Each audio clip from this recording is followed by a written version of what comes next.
Yes, ECM? yeah, it's still putting out some great material. I probably aren't exposed to all of it, but it's a very active label still, very much so. Another important key person in Germany then, Manfred A very Eicher. atmospheric music label, Yeah. very, very atmospheric. And the label is called ECM. Yeah. And of course, Warner's doing Warner, and also Universal, and also Sony is doing. Some of the jazz. majors are also doing. Yes. Yeah. Yeah. Thank you. Some more question?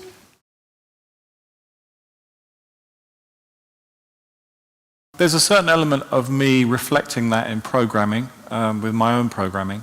I'd say during the day, we wouldn't play any free jazz on Jazz FM. Culturally, listening in London and listening in the UK is not really ready for that at 10 in the morning. On the sort of the soundscape that we've created. I mean, I'd love for that to be the case, but the soundscape we've created is quite a broad, accessible, melodic radio station that reflects the legacy of mainly American jazz, but a lot of European influence as well.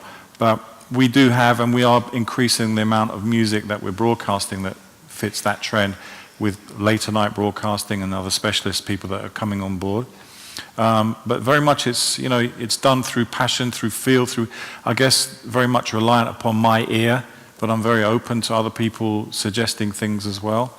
And you were a group. Yeah, deciding. we act as a group. There's I think, if you want to literally know how we do it, we have a group of, say, 6 to 7 people, 5 of whom have an executive vote on the music we listen to, and we have sometimes quite fierce debates about what's right, and we try and shift the paradigm slightly, both for the good of the music and the good of the brand, and to try and come up with new and interesting things.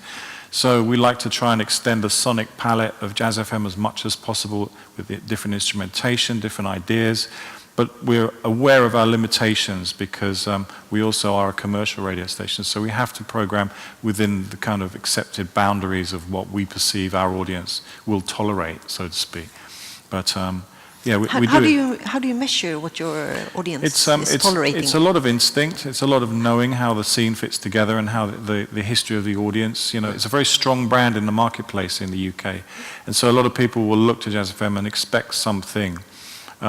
Sometimes it's been way too over there. Sometimes it's been a little too over there, and so we have to find our pitch. We have to find where we can plot up and reflect this music, and then maybe just bring people in from both sides to try and create something that's lasting and good, that remains as a positive platform for the music.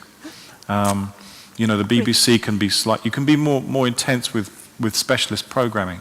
So we have specialist programs on various parts of our output that are really intense with one thing, and people expect that and they listen to that in a primary way. But throughout the day, we want to be able to, someone wants to tune into Jazz FM at 10 in the morning, 4 in the afternoon, they roughly want to hear a sound they recognize. And if you want to listen to Jazz FM, you just Google it, don't you? You can Google it, Yeah. or you can download our app.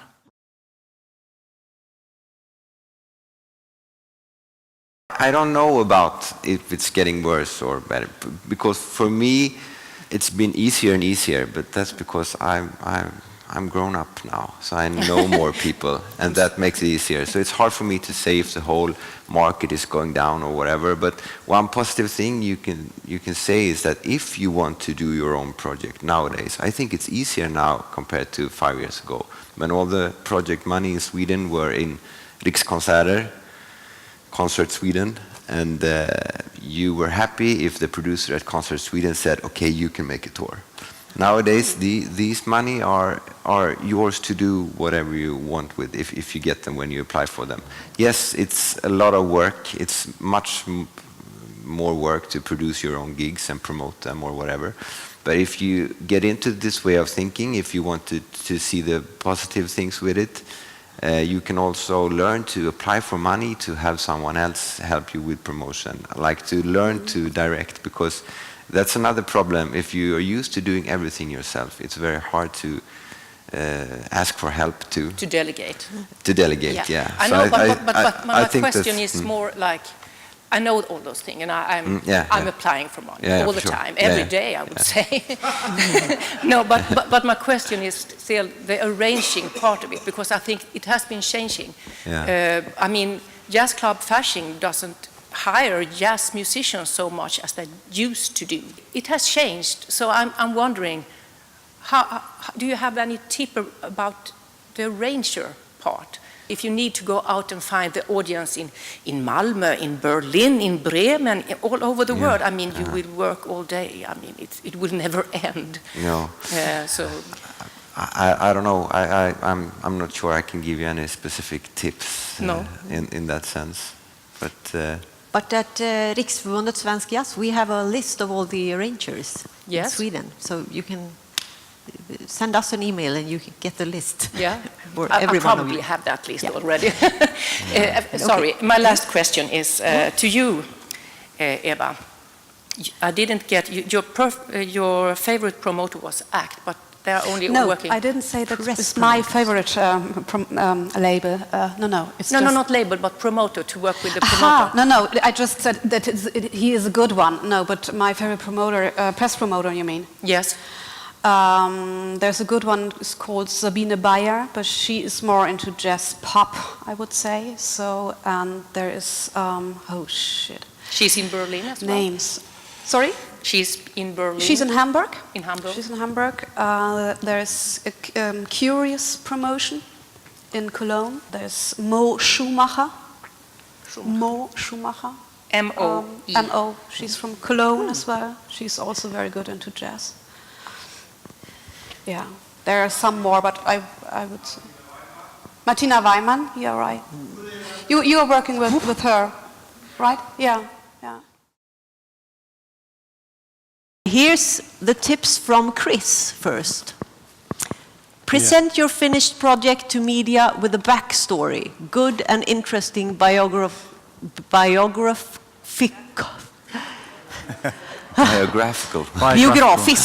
information, and take care with the aesthetics.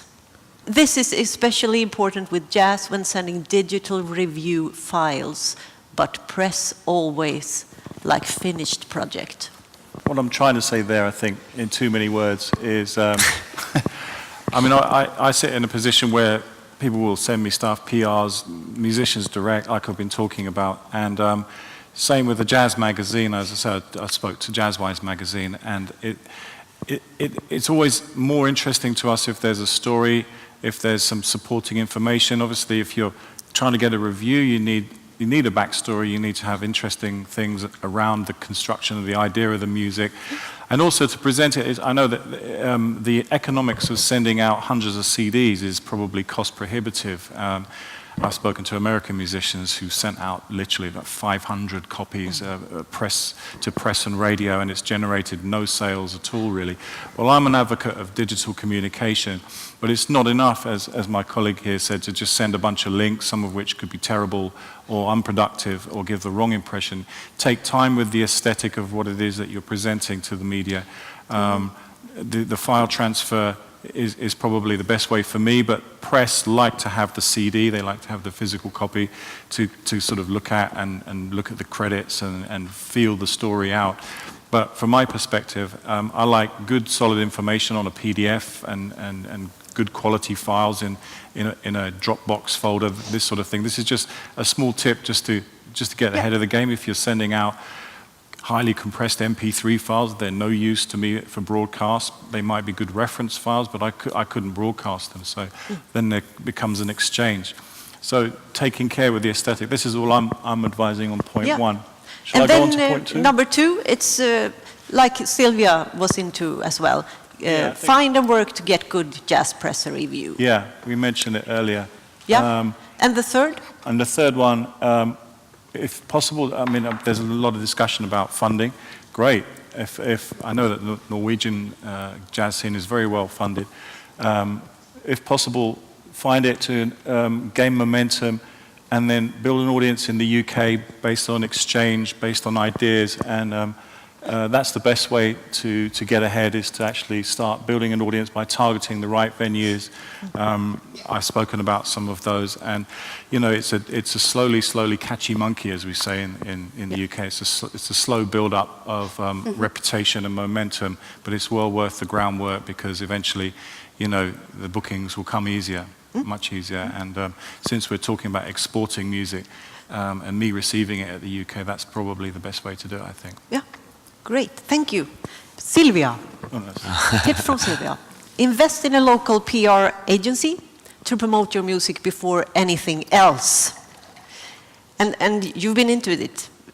Yes, but if you don't have money to pay someone to do that job, you can do it yourself, but it's easier. You go to the internet and you look for jazz newspapers, London, jazz radio stations, London. Then you do your own database, and then you do send your very well planned short email. Yeah. Number 2, target your audience and plan in advance when you want to play. Use Spotify to check it. Here you have some kind of if you go to interesting Spotify, tool. if you go to your profile in Spotify, you have an option that's About. If you go to About, you can see the world map, and you can see where your listeners are located. So you can decide where to invest your first promotional gig or promotional tour. Most clients build their programs based on their instinct, gut. So work on your copywriting skills. That's the backstory, actually, also. Yeah. It takes time to really understand an artist's story, and to make this short pitch. As I said, it takes time. And usually. But after you have it, it's so inside you that it's almost like if I am the musician. But it takes time. It's not, because you were saying sometimes it takes too much. We cannot be waiting for gigs. No. You said that before. So we have to work ourselves with everything. Yeah, we cannot wait. But sometimes it takes time to understand the essence of the music. Sure. Patience. Yeah. It's a good skill. Structure. Definitely. Structure, patience. Time management. Do your important contacts on Tuesdays and Wednesdays. Yes, I learned that in a PR seminar I went to, and it's proven that the best days to have contacts with people are Tuesdays and Wednesdays, because Mondays they are quite tired of the weekend and they have a lot of info coming in their inbox, and then Thursdays they are like solving all the questions from the rest of the days, and then Fridays they are quite tired. So I think Tuesdays and Wednesdays I would suggest. That's a good tip. I like that tip. Yeah, great. I'm tired every day. Next tips. Yeah. Can happen. Josef. 1, look at your project from a distance. Who can gain from it except from yourself and your group? That's about funding. Not only, but when you apply for money, it's easy to just think of the project. I want to go play with my band there, instead of thinking of it. This is an exchange. We've been talking about so much. So, but it's a good thing to always take a step back and see what am I doing in a bigger perspective. And that's a way to get the interest of the people deciding who should get money. They want to see a structure is building, or something more is happening from this project. So remember that even if for you it maybe feels like a simple tour, but you have to put it in another perspective when you apply for money. And that's also a tip when you go to Jazz Ahead, that you don't feel like a salesman.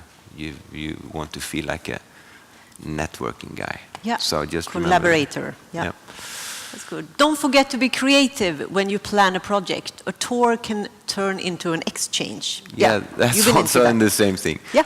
And also, I think, remember that it can be very fun to be creative. You think, because musicians are creative, and it's not hard to put their creativity into planning a project, and that's also fun and creative. So, I something agree. like that. Excel. Yeah. It's like a piano. Yeah. Remember that the international jazz scene is just like the local. A bunch of musicians and enthusiasts looking for fun projects and collaborators. Don't think by yourselves, but rather people to work together with. Yeah. Yeah. That's it. Great. Next. Sentence. Eva's tips, be real with yourself. Maybe that's the main thing. Yeah, just think about and whatever. Record your rehearsals when you rehearse for the show you want to present. Really listen to it and feel what is thrilling, or is there something missing that you can be really sure about and believe what you want to present and to give to your audience. That you really check what you want to say with your music and as a person on stage. So that is really like. Check that and be real if there's something missing, so that it's really a show and it really is something complete what you have to give when you're on tour. So and that the promoters and the audience feel that, hey, what's this? So this is thrilling, or this is amazing, or this is something special. So Number 2, you need a good network to take your music abroad, including yourself. Try to find good partners who are really believing in what you do and give everything to spread the word. Yeah, and several persons. the several process, yes, exactly. And as I said, and yourself, you have to do nowadays so much as a musician, but you have to do it in a way. So, but if you have some people who are helping this to build it up, it's of course, easier to do. So. Be prepared to work under rock and roll circumstances. That's nice, I would say. Yeah, what I mean is this, that you have perhaps an old van for, which carries you through the country, and to sleep perhaps in whatever, 2 double rooms, or and to play with not so much fees, but to really have fun and to spend the fundings into promotion, and not so much and hire the fees or something like that, but really use this funding, if you have them, carefully and have fun and bring something special on tour. So, but then sometimes it's rock and roll circumstances in the beginning, and you have to love it and to embrace it. And as you said, Matthias, it's a different situation. I know all about the rock and roll circumstances. Yeah. And what about your tips? Yes, short and sweet. Make sure to have great music that can stand the competition. Yeah, well, talking about exporting, I think that's really important to take a step back, or try to take a step back and just see if what you do works in an international arena, because the competition is way harder. So before you put a lot of money and effort in going, make sure you really have something good to offer. And then you have to test it, of course. Yes, of course, but On the way. you have to have the belief that you have something really special. Otherwise, it's no point doing it, I think. Make sure you have a lot of energy and time to tour. It will take years to build this up. Yeah, and in connection with the other one, if you have decided that you have something worth offering, you have to feel that you can do this for a number of years, because you never know when it's going to pay off. And it's the same for me, building my network. I can start talking to a festival, and then 7 years later, I finally get a band in, and it takes a lot of time to build this, so you have to be prepared to work hard. And number 3, unless you have an endless budget, start by focusing on a few territories and not the whole world at the same time. That works well for a lot of the pop acts I work with, that you do a few tests. You try and, like you said, with trying to find a market where you are known, or just focusing on some market that is close and not start by touring the US or whatever, then maybe try the neighboring countries. And if you can get that to spin a little bit, you can sort of feed off that into trying to emerge into new markets. if you try to tour everything at the same time, it's very hard to make it happen, of course. Take one part at the time Yeah, and yeah, learn that- from it Yeah. as well. Yeah. And if you can find and sort of unlock one territory, then that can really help you in your future career in other territories. I'm so thankful for having the pleasure to talking to you and learned a lot. What do you say? They earn an applause.